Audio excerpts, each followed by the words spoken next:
Une jeune fille a disparu lors de ce qui aurait dû être des vacances normales avec son père et son frère aîné, tandis que sa mère, restée à la maison, était dévastée et en quête de réponse.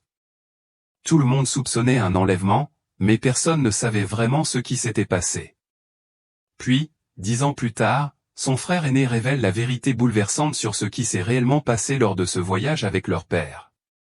Les néons du couloir de l'hôpital semblaient scintiller plus intensément à cette heure tardive, ou peut-être était-ce simplement l'épuisement de Rina Marlowe qui trompait sa perception. À 43 ans, elle se sentait au moins 10 ans plus vieille lorsqu'elle signait son dossier au poste des infirmières. Ses collègues lui souhaitaient bonne nuit tandis qu'elle rassemblait ses affaires, son corps se déplaçant en pilotage automatique après 11 heures de garde. À demain, Rina, lança l'une des jeunes infirmières. De bonne heure, répondit Rina, même si commencer sa garde matinale à la garderie avant de retourner à l'hôpital l'après-midi n'avait rien de réjouissant. Mais les factures ne se payaient pas toutes seules, et subvenir seule aux besoins d'une famille de 3 personnes enfin, de maintenant demandait des sacrifices. L'air de la nuit lui caressa le visage lorsqu'elle sortit, une fraîcheur bienvenue après la chaleur stérile de l'hôpital. Le bus était en retard, comme d'habitude, ce qui lui laissait un temps de vagabondage malvenu. 10 ans. 10 ans depuis la disparition de sa fille Leia lors de ses vacances en famille en Égypte. 10 ans de recherche, de supplication, de prière. 10 ans d'un mari se dégradant lentement, noyant sa culpabilité dans l'alcool. 10 ans à voir son fils Tommy grandir, l'ombre de l'absence de sa sœur planant sur lui. Quand le bus arriva enfin, Rina s'assit près de la fenêtre, le front appuyé contre la vitre fraîche, tandis que les maisons de banlieue défilaient floues. Lorsqu'elle atteignit son arrêt, il était presque 23 heures. Les vitres obscurcies parlaient d'elles-mêmes. Personne ne l'avait attendue. La porte d'entrée grinça lorsqu'elle entra, et le silence de la maison l'enveloppa aussitôt. Elle traversa silencieusement le salon plongé dans l'obscurité, ses pas légers et posés, grâce à sa formation d'infirmière. S'arrêtant devant la porte de Tommy, elle l'ouvrit doucement, la faible lumière du couloir projetant une fine ligne sur son corps endormi. À 20 ans, il dormait encore, légèrement recroquevillé sur le côté, comme enfant. Elle résista à l'envie de repousser les cheveux noirs de son front, ne voulant pas le déranger. À l'étage, dans la chambre principale, Rina posa sa trousse d'infirmière sur la coiffeuse, déballant méthodiquement son stéthoscope, ses stylos et son badge. Le lit vide ne la surprit pas, Rick était de nouveau sorti, sans doute dans un bar du coin. Elle soupira profondément, le poids de son épuisement s'installant dans ses os. Après une douche rapide qui n'a guère apaisé ses tensions musculaires, Rina a enfilé un vieux t-shirt et un pantalon confortable.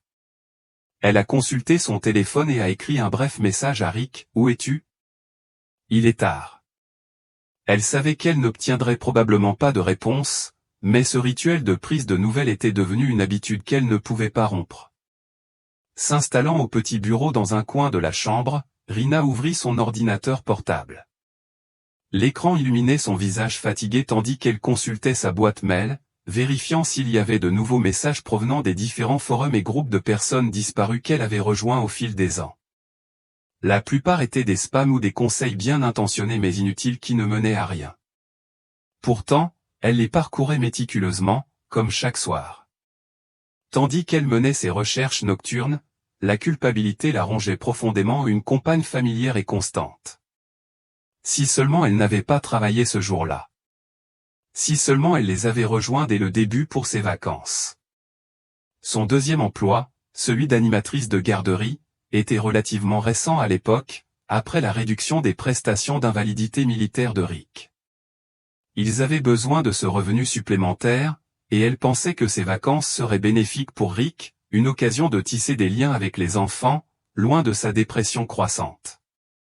Ce sera thérapeutique, avait suggéré son thérapeute, et Rina avait accepté une occasion de se ressourcer.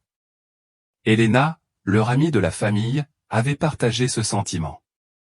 Elle devait les rejoindre plus tard dans la semaine, mais une urgence à l'hôpital l'avait retenue. L'ironie du sort ne lui avait pas échappé, pendant qu'elle sauvait la vie d'inconnus aux urgences, sa propre fille avait disparu sans laisser de traces. Rina frotta ses tempes douloureuses, fermant les yeux pour se protéger de la lumière de l'écran. Le fardeau qu'elle portait semblait s'alourdir de jour en jour, et non s'alléger comme on le promettait. Elle travaillait sans relâche, essayant d'offrir un semblant de stabilité à ce qui restait de sa famille. Bien que Tommy ait commencé à travailler au supermarché du coin, elle insistait pour qu'il économise ses revenus pour son avenir. Elle ne laisserait pas les perspectives d'avenir de son fils diminuer à cause de leur situation. Le bruit de la porte d'entrée qui s'ouvrait en bas la tira de ses pensées. Des pas lourds montèrent l'escalier, et quelques instants plus tard, Rick apparut dans l'embrasure de la porte. Son beau visage, autrefois bouffi par des années d'alcool, avait depuis longtemps adouci son physique de militaire. Une odeur de bière éventée et de cigarette persistait. « Tu continues » dit-il d'une voix pâteuse en désignant l'ordinateur portable. « Tu n'abandonnes jamais ?» Rina ferma partiellement l'écran, se préparant déjà à la dispute qui allait suivre. « Tu es encore saoul. »« Et alors ?» Rick s'appuya contre le chambranle, l'équilibre fragile. « Tu as laissé Tommy seul ?» dit-elle, la voix tendue par une colère contenue.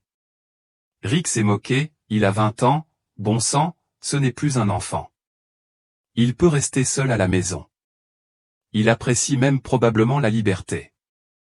Personne n'aime être seul, Rick. Rina se leva, sa fatigue momentanément oubliée face à sa frustration grandissante. Tu ne travailles pas. Le moins que tu puisses faire, pendant que je dépense toute mon énergie à gagner de l'argent pour cette famille, c'est de passer du temps de qualité avec ton fils plutôt que de gaspiller mon argent durement gagné en alcool. Et voilà, Rick leva les yeux au ciel. Le discours du martyr. Si tu avais économisé tout l'argent que tu as dépensé en bière au fil des ans, j'aurais probablement pu me permettre d'aller en Égypte chercher Leia moi-même. L'expression de Rick s'assombrit. Ça fait 10 ans, Rina. 10 ans. Tu ne la retrouveras pas, même si tu y allais. Tu es trop saoul pour cette conversation, dit Rina en se détournant de lui. Tu étais probablement saoul ce soir-là aussi, non? Quand Leia a disparu. C'était ta faute. Tu étais là avec elle et tu ne l'as pas surveillée. Le visage de Rick se tordit de colère. Ne m'en veux pas. Cette fille vient de quitter l'hôtel et n'est jamais revenue. On était ensemble, on a passé la journée à la plage, mais elle a dû disparaître toute seule le soir. Tommy était aussi à l'hôtel, donc je ne peux pas être le seul responsable. Tommy n'avait que 10 ans, dit Rina d'une voix plus forte. On ne peut pas s'attendre à ce qu'un enfant surveille sa sœur de 8 ans en permanence. La dispute s'envenima rapidement, tous deux lançant des accusations alimentées par une décennie de chagrin et de ressentiment non résolus. Rina sentit son contrôle lui échapper, la façade prudente qu'elle gardait s'effondrer sous le poids de son épuisement et de la belligérance de Rick. J'en ai fini avec ça, dit-elle finalement en se dirigeant vers la porte. Je dors en bas ce soir. Mais alors qu'elle tentait de le dépasser, Rick lui saisit le bras, la serrant douloureusement. Ne t'éloigne pas de moi, grogna-t-il, les yeux plissés. Tu me respecteras. Lâche-moi, dit Rina d'une voix basse et dangereuse. Tu ne mérites aucun respect pour ton ivrogne. Je suis un ancien militaire, cria Rick en la repoussant contre le mur avec une force telle qu'elle lui coupa le souffle. Il leva la main et Rina tressaillit, se préparant au coup, mais il ne vint pas. Un bruit provenant du couloir les figea tous deux. Tommy se tenait sur le seuil de sa chambre, sa haute silhouette se découpant sur la pénombre, témoin de toute la confrontation. L'instant s'étira entre eux, chargé d'une tension inexprimée. Puis Rick la relâcha, fit irruption dans la chambre et claqua la porte derrière lui. Le cliquetis distinct de la serrure suivit. Rina s'appuya un instant contre le mur, essayant de reprendre son souffle avant de descendre l'escalier pour rejoindre son fils. Arrivée à ses côtés, elle le serra dans ses bras, son instinct maternel prenant le dessus sur sa propre détresse. « Je suis vraiment désolé que tu aies dû voir ça, » murmura-t-elle. Le visage de Tommy était sombre, la mâchoire serrée. « Tu peux dormir dans ma chambre ce soir, » dit-il. « Elle est assez grande et ça ne me dérange pas.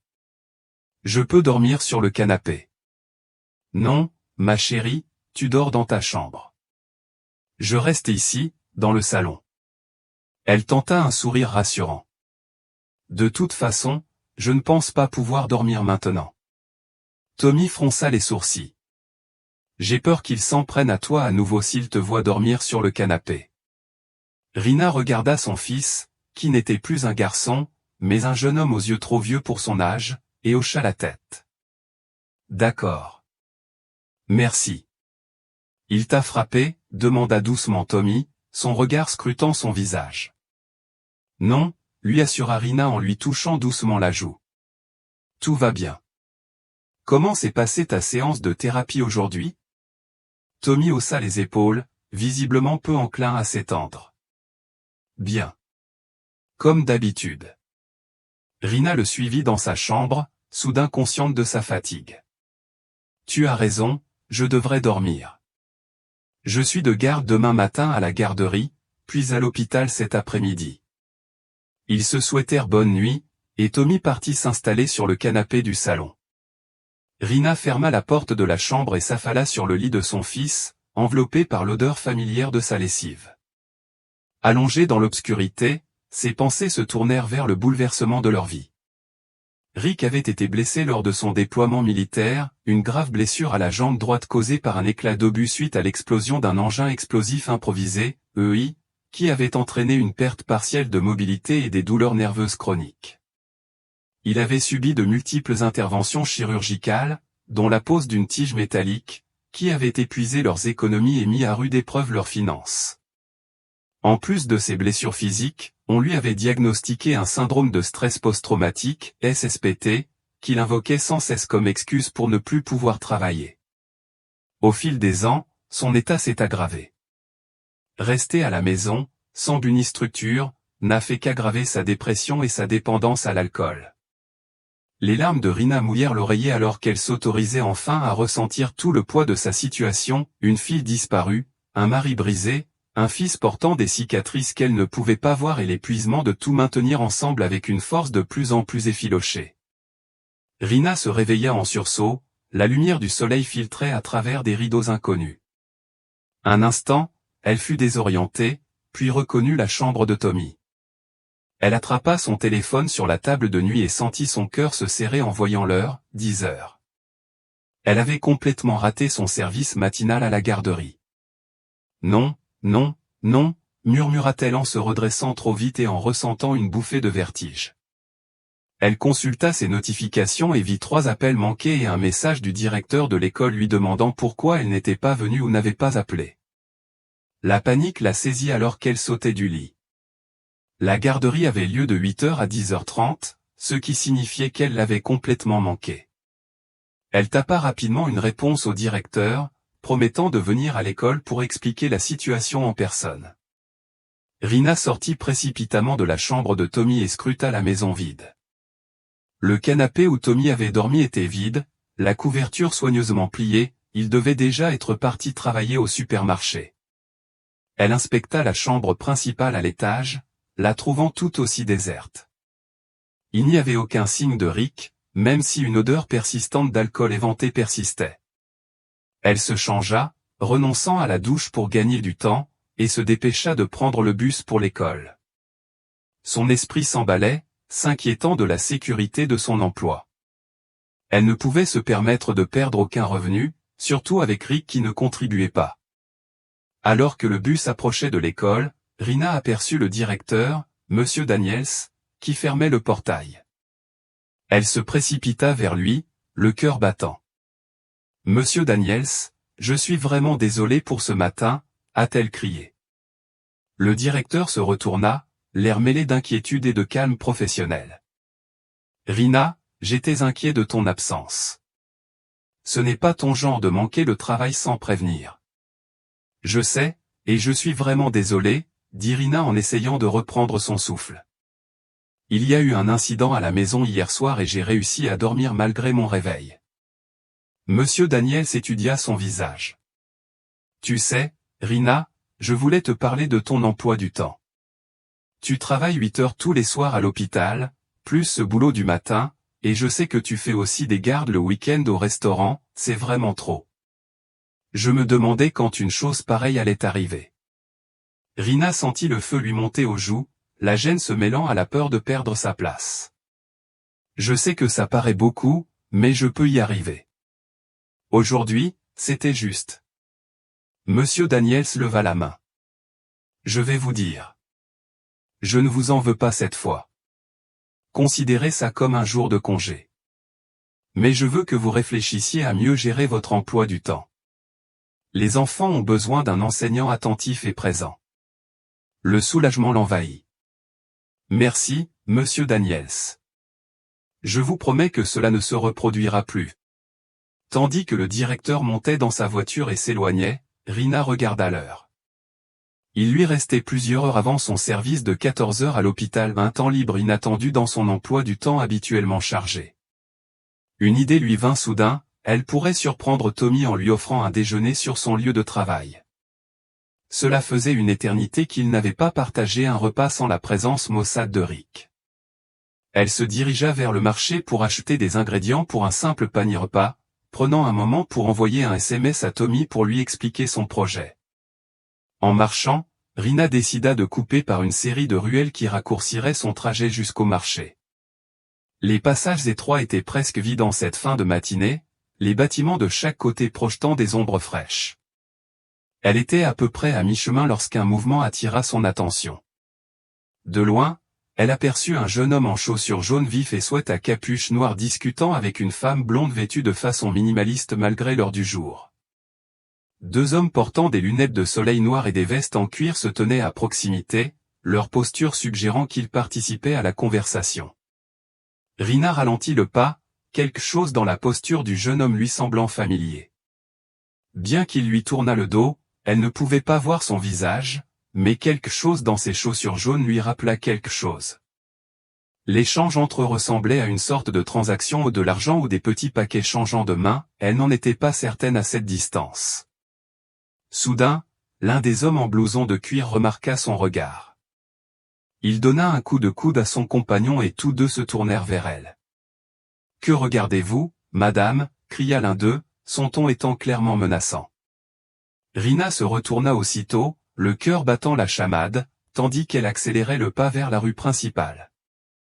Son instinct lui disait d'appeler la police, mais que dirait-elle?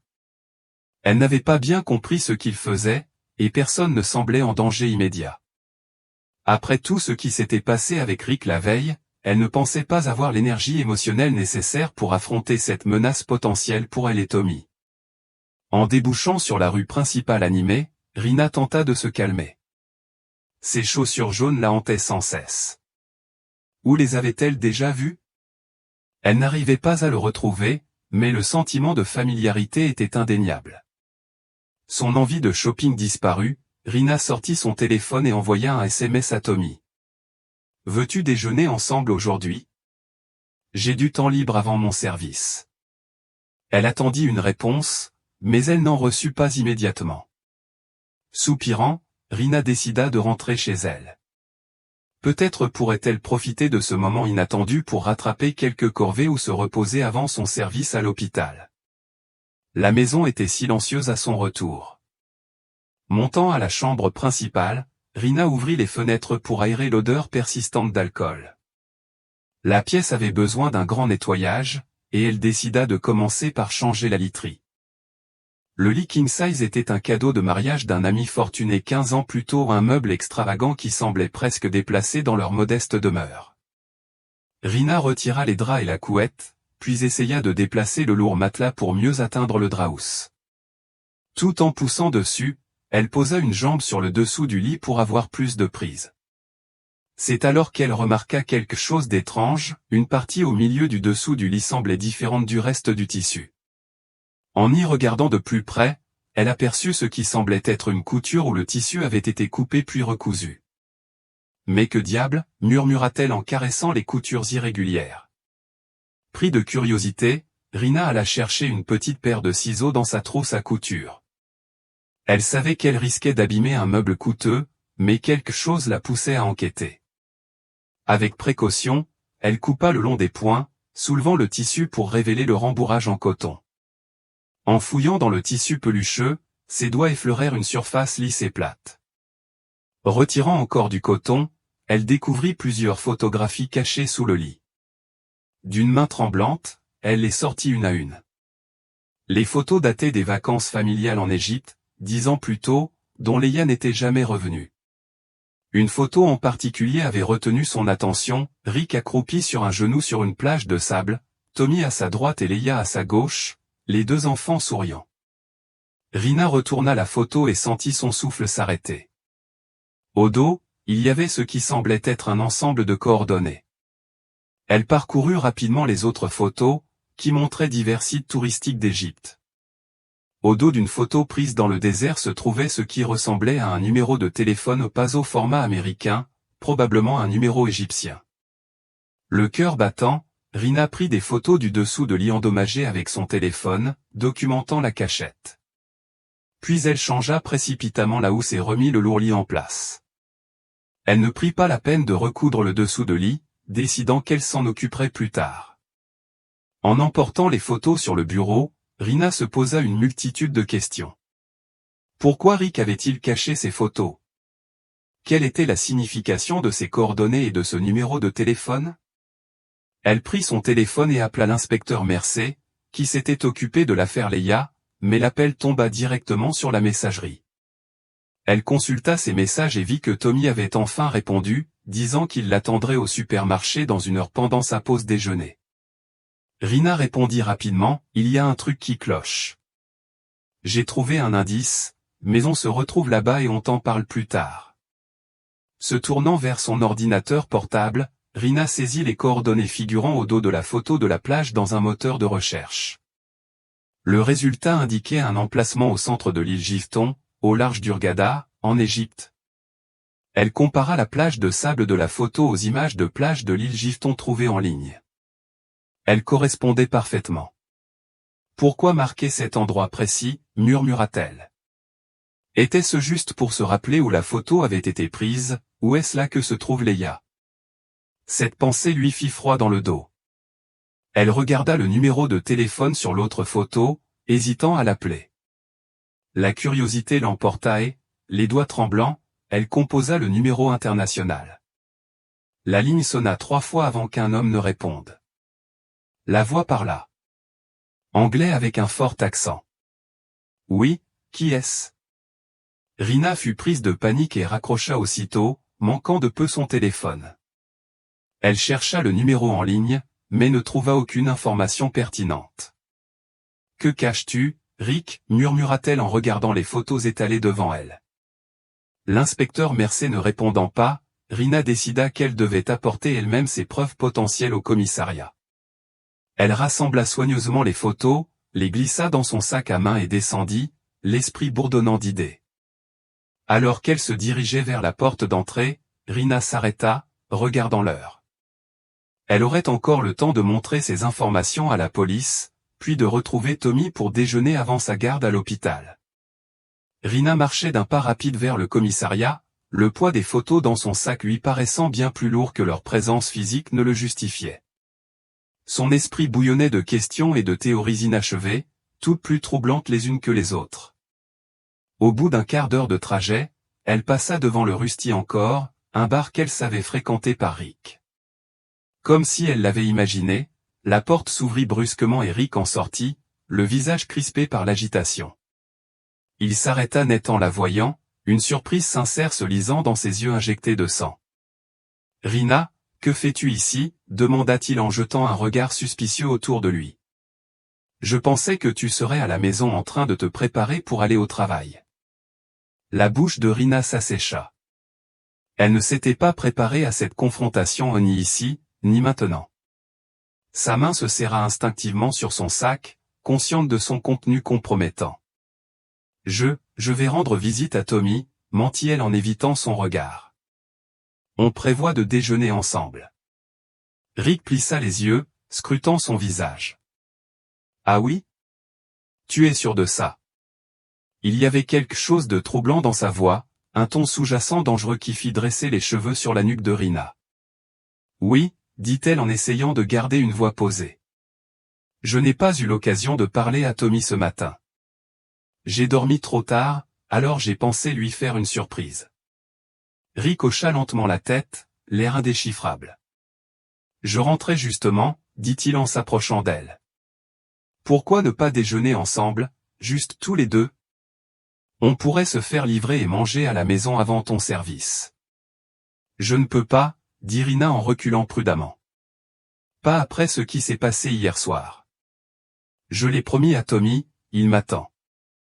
Avant qu'elle ait pu terminer, la main de Rick jaillit, lui serrant le bras avec une intensité douloureuse. Tommy comprendra, dit-il d'une voix basse et posée. Viens avec moi, Rina. Il n'y avait aucune demande dans ses paroles, seulement un ordre. Rina fut prise d'une vague de panique lorsque Rick la guida vers leur maison, la main ferme. Elle envisagea d'interpeller les passants, mais que dirait-elle? Que son mari voulait qu'elle rentre? Cela paraîtrait ridicule, et la dernière chose dont elle avait besoin était un drame public qui pourrait susciter des questions sur les photos. Comme s'il lisait dans ses pensées, Rick se pencha plus près, son souffle chaud contre son oreille. Ne rends pas les choses difficiles. Pas ici. Ils marchèrent dans un silence tendu, la main de Rick ne quittant pas son bras. Arrivé chez eux, Rick déverrouilla la porte et la poussa presque à l'intérieur avant de verrouiller le verrou derrière eux. Rick, qu'est-ce que c'est que ça? Demanda Rina en se frottant le bras là où ses doigts s'étaient enfoncés. Pourquoi as-tu verrouillé la porte? Je dois aller retrouver Tommy. Au lieu de répondre, Rick s'avança vers elle d'un pas décidé. D'un mouvement fluide, il arracha son sac à main de son épaule et en vida le contenu par terre. Des objets jonchèrent le parquet, son portefeuille, ses clés, son téléphone et les photos accablantes cachées sous le lit. Le temps sembla ralentir tandis que Rick se penchait pour récupérer les photos, ses gestes presque désinvoltes. Il se redressa, les feuilletant avec un calme étrange avant d'éclater d'un rire caverneux. Un rire caverneux lui échappa, résonnant de manière anormale dans la maison silencieuse. Tu as raison, on dirait que tu as trouvé ça, dit-il d'une voix d'une douceur déconcertante. Et ces photos? Demanda Rina en s'éloignant de lui. Je les ai trouvées, sous le lit, termina Rick pour elle, sans quitter les photos des yeux. Je sais. Je les ai mis là. Rina continua de reculer jusqu'à ce qu'elle heurte le mur. Comment le sais-tu? Et quelles sont ses coordonnées? Quel est le numéro de téléphone au dos? Le sourire de Rick la fit frissonner. Je crois que tu as déjà compris, n'est-ce pas? Un cadeau, une île, tu as toujours été minutieuse dans tes recherches. Il brandit les photos. Quelqu'un en qui j'avais confiance sur cette île m'a contacté tout à l'heure. Il m'a dit qu'un numéro américain l'appelait. Quand il m'a envoyé le numéro, c'était le tien, Rina. Ses yeux se posèrent sur son téléphone posé par terre. C'est comme ça que je sais que tu as trouvé les photos. Et je suppose que tu allais au commissariat, pas pour voir Tommy. Si tu allais voir Tommy, tu aurais pris le bus. Le cœur de Rina battait fort tandis que Rick se rapprochait. Et ses coordonnées? Insista-t-elle, désespérée de le faire parler. Pourquoi cacher les photos? Qu'est-il arrivé à Leia? Au lieu de répondre, la main de Rick se tendit brusquement et s'enroula autour de sa gorge. Les yeux de Rina s'écarquillèrent de surprise lorsque ses doigts se resserrèrent, lui coupant l'air. Elle lui griffa la main, haletant. S'il te plaît, s'étrangla-t-elle. Je suis ta femme. Nous avons encore un fils. L'expression de Rick resta froide, insensible à sa supplication. La vision de Rina commença à se brouiller tandis que ses poumons réclamaient de l'oxygène. Soudain, son téléphone, posé par terre, se mit à sonner, sa tonalité joyeuse, étrangement vive dans ce moment sombre. Rina peinait à parler, ses mots à peine audibles. Ça doit être. Tommy. J'ai promis de déjeuner. La sonnerie persistante sembla perturber Rick, ses yeux se posèrent sur le téléphone, son étreinte sur la gorge de Rina se relâchant momentanément. Puis, sans prévenir, son visage se crispa et il la lâcha complètement, titubant en arrière, les mains plaquées contre ses oreilles. Rina s'effondra à genoux, toussant et avalant de l'air.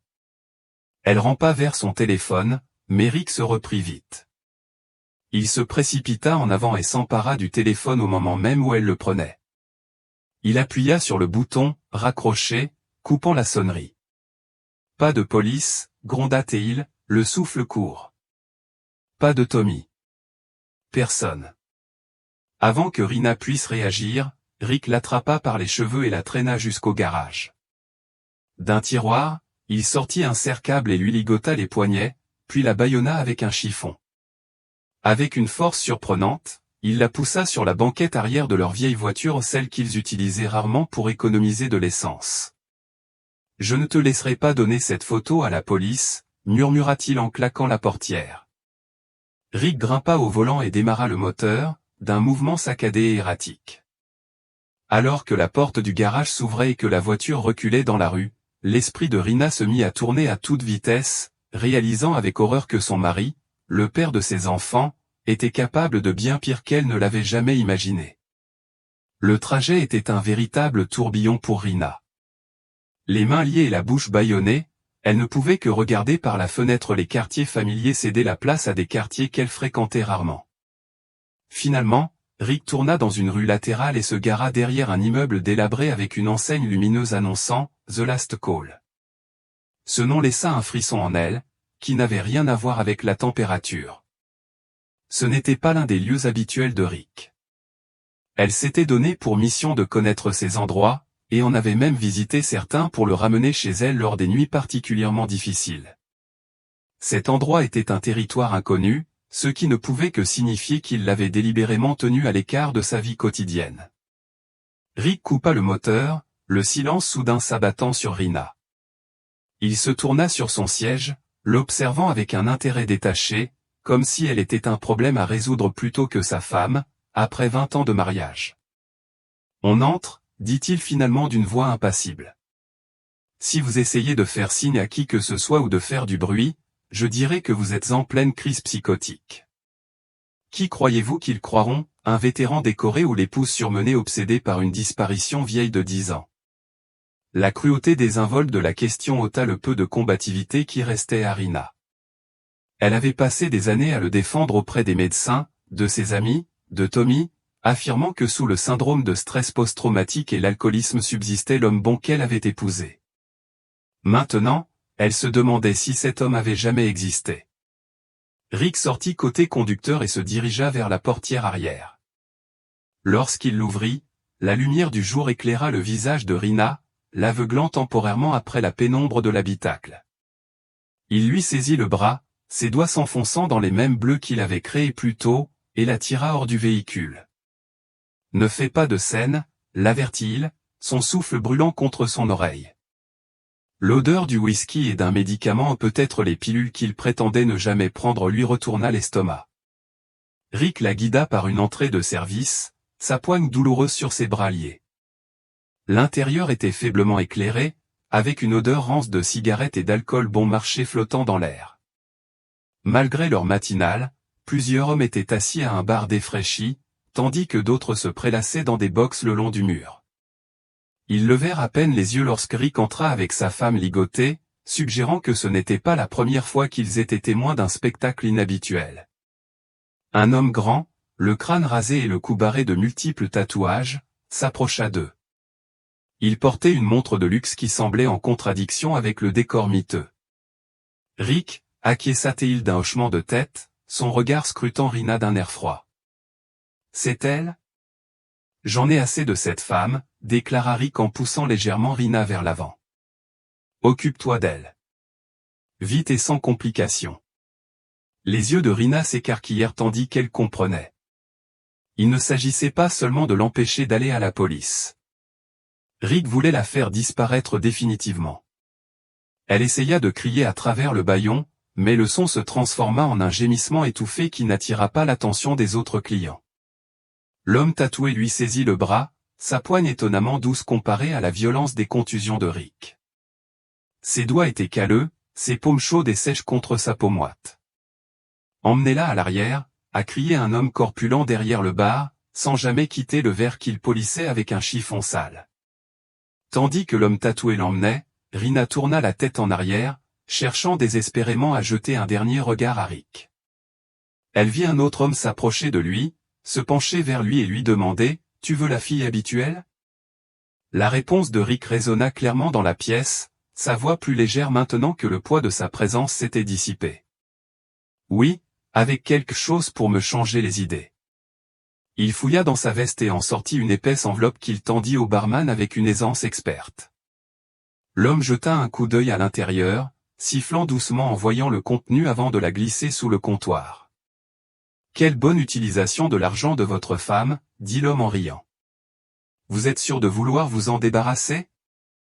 Vous perdez votre distributeur. »« Ne demande pas, fais-le, c'est tout, » rétorqua Rick, se tournant déjà vers une porte de l'autre côté de la pièce où une jeune femme blonde vêtue d'une robe moulante attendait, l'expression vide.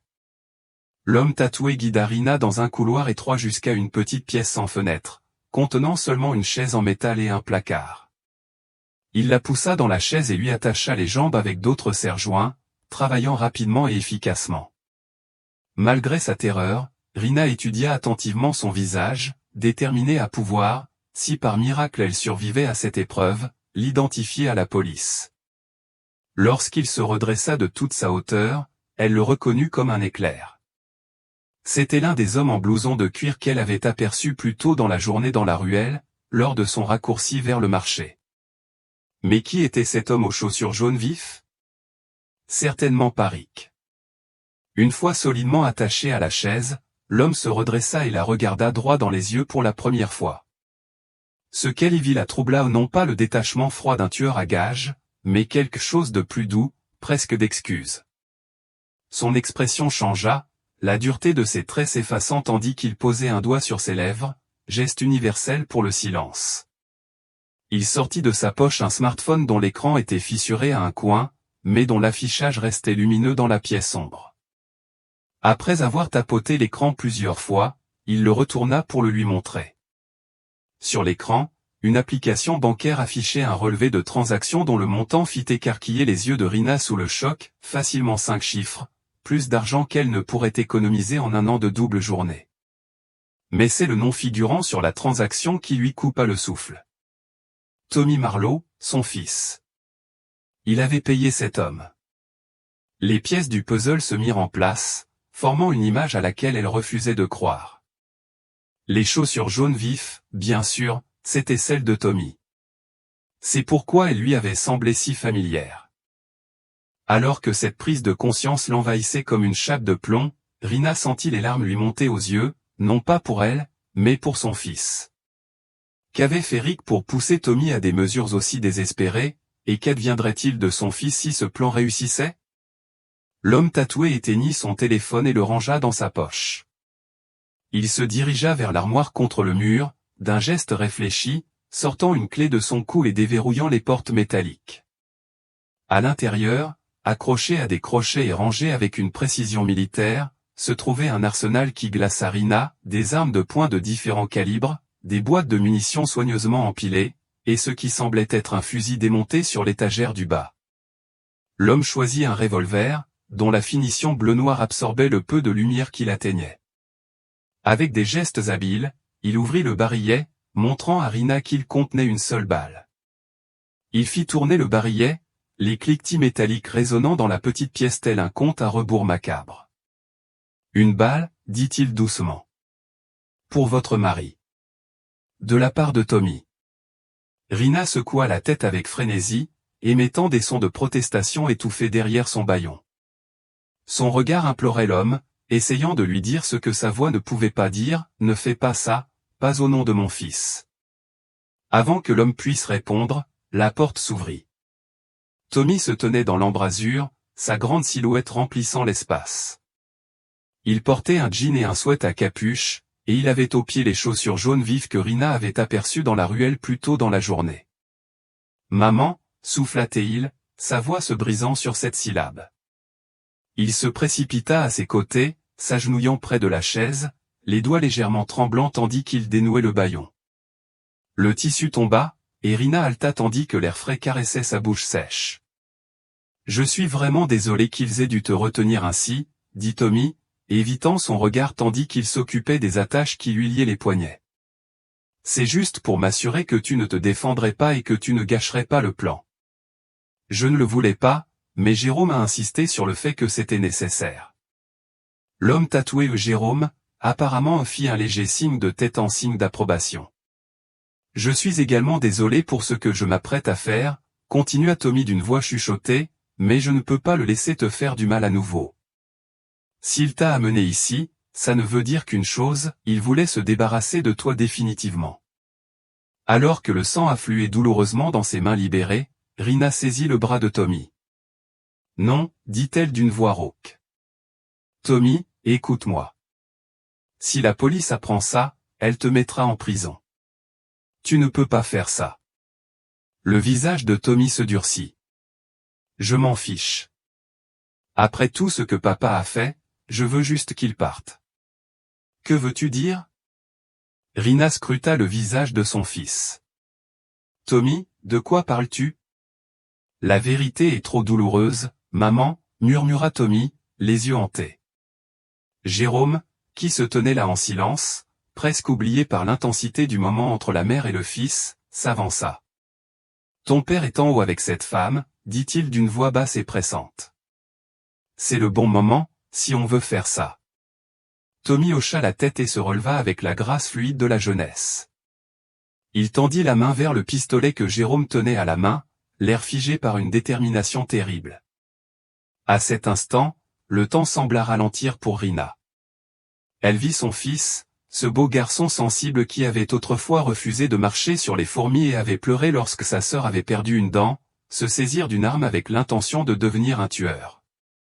Sur son visage, elle eut non seulement la haine pour son père, mais aussi toute une vie de souffrance dont elle n'avait pas su le protéger. Cette prise de conscience la galvanisa. Plus vite que prévu, Rina se précipita vers Tommy, ses muscles protestant après leur confinement. Ses doigts se refermèrent sur son téléphone, qui dépassait légèrement de la poche de son sweat à capuche.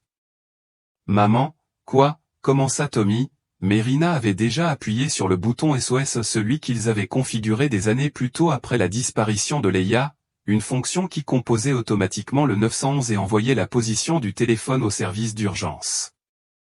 Non, cria Tommy en essayant de récupérer le téléphone. L'appareil commença sa connexion, une voix féminine annonçant « Les services d'urgence ont été contactés. Veuillez rester en ligne. » L'homme tatoué jura bruyamment. « Le marché est rompu, déclara-t-il en déchargeant rapidement l'arme et en la rangeant dans le placard. Je ne commets pas de meurtre avec des flics en chemin, il fit signe à quelqu'un de l'extérieur et, quelques secondes plus tard, lui et ses hommes se précipitèrent hors du bâtiment. Tommy fixa Rina, l'air mêlé de colère et de dévastation. Pourquoi as-tu fait ça? Il allait payer. Je voulais en finir. Rina tenait le visage de son fils entre ses mains. Je ne peux pas te laisser devenir un criminel, Tommy. J'ai déjà perdu un enfant. Je ne peux pas te perdre aussi. Les yeux de Tommy se remplirent de larmes, sa façade s'effondrant pour révéler le garçon blessé. Mais tant qu'il sera en vie, nous ne serons jamais en sécurité. Tu ne seras jamais en sécurité. J'ai vu ce qu'il t'a fait hier soir. J'ai vu de quoi il est capable pendant des années. Écoute-moi, dit Rina d'un ton pressant, entendant les sirènes au loin. Ça reste entre nous. On dit à la police qu'on a attrapé ton père ici en train de consommer de la drogue. Je leur montrerai les preuves que j'ai trouvées, et tu leur raconteras tout ce qui s'est passé en Égypte. Mais tu n'as jamais payé personne pour faire du mal à ton père. Tu me comprends? Tommy hésita, le conflit se lisant dans son regard. Et s'il leur dit? Et s'ils parlent? Ils ne le feront pas, dit Rina avec plus d'assurance qu'elle ne l'était. Ils sont partis depuis longtemps, et Jérôme ne semble pas du genre à avouer les accusations de complot. Elle lui serra les mains. Et qui croirait Rick plutôt que nous? Il nous menace et nous maltraite depuis des années. Tommy hocha lentement la tête, l'air soudain jeune et vulnérable. D'accord, murmura-t-il. Bien. Maintenant, aide-moi à nettoyer cet endroit. Il faut essuyer tout ce qu'on a touché. Ensemble, ils passèrent rapidement leurs manches sur la chaise, la poignée de porte et les poignées de placard partout où des empreintes digitales auraient pu être laissées. Tandis que les sirènes s'intensifiaient, Rina étudia le profil de son fils, voyant à la fois l'enfant qu'il avait été et l'homme qu'il était en train de devenir. Malgré tout, elle ressentit une immense fierté non pas pour le projet qu'il avait conçu, mais pour l'amour qui l'avait motivé. Tommy avait été prêt à sacrifier sa liberté, son avenir, peut-être même son âme, pour la protéger. Les voitures de police se sont arrêtées en crissant devant le bâtiment, leurs phares projetant des ombres rouges et bleues à travers les fissures des fenêtres barricadées. « Souviens-toi, murmura-t-elle, tu essayais de me sauver. » Rien de plus. Rina et Tommy sortirent du pub juste au moment où des voitures de police s'arrêtaient, leurs gyrophares se détachant sur la façade crasseuse du bâtiment. Les policiers en sortirent, armes au poing, s'approchant prudemment. « Mon mari est à l'intérieur », cria Rina en levant les mains pour montrer qu'elle ne représentait aucune menace. En haut. Il m'a amené ici contre ma volonté. Les officiers se sont approchés, l'un d'eux rangeant son arme pour leur parler tandis que les autres entraient dans le bâtiment. Madame, nous avons reçu un appel d'urgence provenant de cet endroit. Pouvez-vous me dire ce qui s'est passé? Rina hocha la tête, la voix posée malgré son trouble intérieur. Je m'appelle Rina Marlowe. Mon mari, Rick Marlowe, m'a enlevé chez nous et m'a amené ici. Je crois qu'il avait l'intention de me tuer. Tandis qu'elle parlait, d'autres policiers sortirent du bâtiment, escortant Rick et une femme légèrement vêtue. Le visage de Rick se tordit de rage lorsqu'il vit Rina et Tommy aux côtés des policiers. « C'est un piège », cria-t-il en luttant contre l'étreinte de l'officier. « Ils mentent. Ce qu'ils t'ont dit est un mensonge. » L'agent qui interrogeait Rina ignora l'emportement de Rick. « Il vous faudra tous les deux venir au poste pour faire une déposition officielle, » dit-il. Rina fouilla dans sa poche et en sortit les photos qu'elle avait réussi à prendre avant d'être forcée de quitter la maison. « Maître, j'ai trouvé ces documents cachés chez nous aujourd'hui. Ils datent de nos vacances en famille en Égypte, il y a 10 ans, le voyage où ma fille a disparu. » L'agent examina les photos et nota les coordonnées et le numéro de téléphone inscrit au dos. « Nous les prendrons comme preuve, » dit-il en les plaçant dans un sac à preuves. Tommy s'avança. « J'étais là, » dit-il d'une voix étonnamment ferme. « J'avais 10 ans quand mon père a assassiné ma sœur. Depuis, il me menace et me maltraite pour me faire taire. » Sans prévenir, Tommy souleva sa chemise, révélant de vieilles cicatrices sur son dos, preuve de maltraitance systématique qui fit halter Rina d'horreur. Elle n'avait jamais vu ces marques auparavant. Tommy avait toujours pris soin de se changer en privé, même à la maison. « Oh, Tommy » murmura-t-elle en tendant la main vers lui. Alors qu'on plaçait Rick dans une voiture de police, il croisa le regard de Tommy. « Tu te crois plus intelligent que moi » cria-t-il. « Non, je ferai en sorte que tu finisses aussi derrière les barreaux. » Son regard se porta sur Rina. « C'est une zone de guerre, maintenant, et je vaincrai tous mes ennemis. » Il cracha vers eux avant d'être forcé de monter dans la voiture, son dernier acte de défi faisant tressaillir Rina. Elle vit l'homme qu'elle avait épousé, le père de ses enfants, se transformer sous ses yeux en un être méconnaissable, un monstre qui se cachait à la vue de tous depuis des années. Au commissariat, Rick et la femme furent enregistrés, tandis que Rina et Tommy furent conduits dans des salles d'interrogatoire séparées. L'inspecteur Mercer, qui travaillait sur l'affaire de Leia depuis le début, rejoignit Rina avec un dossier rempli de notes. « Madame Marlowe, » dit-il d'un air grave. « Je vous prie de m'excuser d'avoir manqué votre appel. Racontez-moi tout ce qui s'est passé aujourd'hui. » Rina a raconté avoir trouvé les photos, les coordonnées de l'île Gifton et le numéro de téléphone qu'elle pensait appartenir à quelqu'un que Rick avait payé pour dissimuler la mort de Leia. Elle a décrit la réaction violente de Rick lorsqu'il a découvert qu'elle avait trouvé les photos, il l'a enlevée et l'a emmenée au pub. « Je pense qu'il l'a tuée, d'après ce qu'il a insinué et la déclaration de Tommy, » a-t-elle conclu, la voix brisée. « Je pense que Leia est enterrée quelque part sur cette île, et que Rick a payé quelqu'un pour protéger ce secret. » L'inspecteur Mercer hocha la tête solennellement. « Nous allons immédiatement contacter les autorités égyptiennes.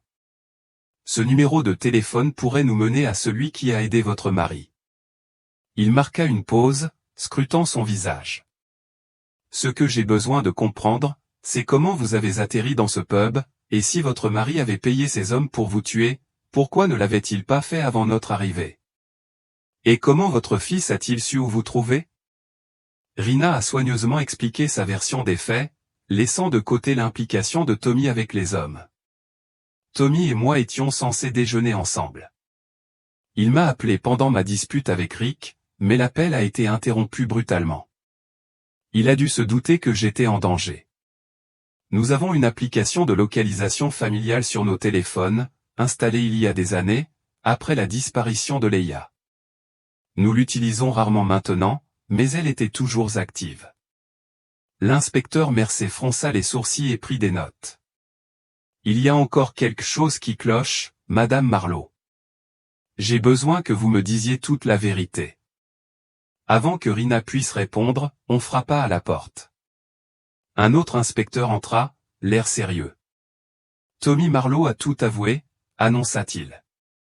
Il affirme savoir que son père avait payé ses hommes pour des prostituées, et potentiellement pour tuer sa mère si elle découvrait la vérité sur ce qui s'était passé 10 ans auparavant. L'inspecteur poursuivit, d'après votre fils, il a payé ses hommes plus cher que son père, à l'insu de Rick. Il leur a demandé de tuer Rick alors qu'il était avec la femme, car il ne voulait plus qu'il vous fasse du mal. Il a dit qu'il avait déjà perdu sa sœur et qu'il ne pouvait pas supporter de perdre aussi sa mère. Rina porta les mains à sa bouche. Non. Il a aussi dit que tu l'avais arrêté parce que tu ne voulais pas qu'il devienne un meurtrier. Apparemment, les hommes se sont enfuis avant notre arrivée. Des larmes coulèrent sur le visage de Rina lorsqu'elle réalisa que Tommy avait choisi de dire toute la vérité, au lieu de se protéger comme elle le lui avait demandé. Tommy nous a également raconté ce qui s'était passé il y a 10 ans, a ajouté l'inspecteur. D'après lui, votre mari maltraitait les 2 enfants depuis des années. Ces violences ont continué jusqu'à aujourd'hui. Rick n'a jamais pris les médicaments prescrits pour son syndrome de stress post-traumatique et buvait beaucoup, ce que vous saviez en partie, mais vous travailliez la plupart du temps et étiez peu à la maison. Vous lui faisiez confiance et n'aviez jamais soupçonné l'ampleur des violences. Rina hocha la tête en essuyant ses larmes. J'aurais dû m'en douter. J'aurais dû voir les signes. Votre fils affirme que le jour de la disparition de Leia, Rick buvait au bar d'un hôtel. Il est retourné dans leur chambre, a emmené Leia avec lui et, à son retour plus tard dans la soirée, Leia avait disparu. Il a menacé Tommy, lui disant que s'il en parlait à qui que ce soit, il vous ferait du mal, avoué à Tommy. L'inspecteur Mercer tendit la main par-dessus la table, d'une voix douce. Nous allons collaborer avec les autorités égyptiennes pour retrouver l'homme que Rick a payé. Cette personne est probablement la clé pour découvrir ce qui est arrivé à Leia. Quoi qu'il lui soit arrivé, murmura Rina, j'espère juste que son âme est en paix maintenant et que Rick recevra la punition qu'il mérite. Elle leva les yeux rouges mais déterminés. Et mon fils? Que va-t-il lui arriver? Il sera accusé de complot en vue de commettre un meurtre, a déclaré l'inspecteur Mercer avec franchise. Mais compte tenu des circonstances, le tribunal pourrait faire preuve de clémence. Le fait qu'il ait évité de commettre le crime jouera en sa faveur. Rina se redressa, retrouvant une nouvelle force. J'ai vécu une vie amère ces 10 dernières années, dit-elle. Mais je plaiderai auprès du juge pour mon fils. Il n'a pas tué son père. Il a choisi d'être meilleur, malgré tout ce qu'il a enduré. L'inspecteur Mercer hocha la tête. C'est juste. J'espère que justice sera rendue pour vous tous. Il se leva. Pour l'instant, nous poursuivons l'enquête. Veuillez patienter dehors pendant que nous procédons à l'enquête. Rina s'engagea dans le couloir, épuisée. Par une porte, elle vit Tommy être examiné par un agent, les mains menottées devant lui. Leurs regards se croisèrent à travers la pièce, le sien empli de tristesse, le sien d'une étrange paix, comme si un terrible fardeau avait enfin été levé.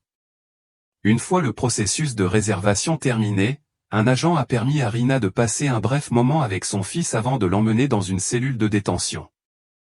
Je suis vraiment désolé, maman, dit Tommy, sa voix à peine plus haute qu'un murmure. Rina lui toucha doucement le visage. Merci de m'avoir sauvé la vie, dit-elle. Si tu n'étais pas intervenu, nous serions tous en train de compter les jours avant de finir dans les tombes que Rick avait préparées pour nous. Je ne pouvais plus le laisser te faire du mal, dit simplement Tommy. Écoute-moi, dit Rina fermement. Tu n'as pas tué ton père. Tu n'es pas un meurtrier, et quoi qu'ils disent contre toi au tribunal, je te croirai et je témoignerai pour toi. On va s'en sortir, Tommy, ensemble. Tandis que l'officier emmenait Tommy, Rina observait son fils, le dos droit, la tête haute. Malgré tout ce qu'ils avaient enduré, la disparition de Leia, les abus de Rick et le poids écrasant des secrets, ils avaient survécu. La vérité, aussi douloureuse soit-elle, avait enfin éclaté au grand jour. Pour la première fois depuis 10 ans, Rina ressentit quelque chose qu'elle avait presque oublié, l'espoir. Non pas l'espoir désespéré de retrouver Leia vivante, mais l'espoir silencieux et constant que la justice triompherait, que le mal serait puni et qu'elle et Tommy pourraient enfin trouver la paix. Quoi qu'il en soit au procès, enquête, révélation douloureuse, ils l'affronteraient ensemble. La longue nuit du secret et de la souffrance laissait enfin place à la première lueur de la vérité.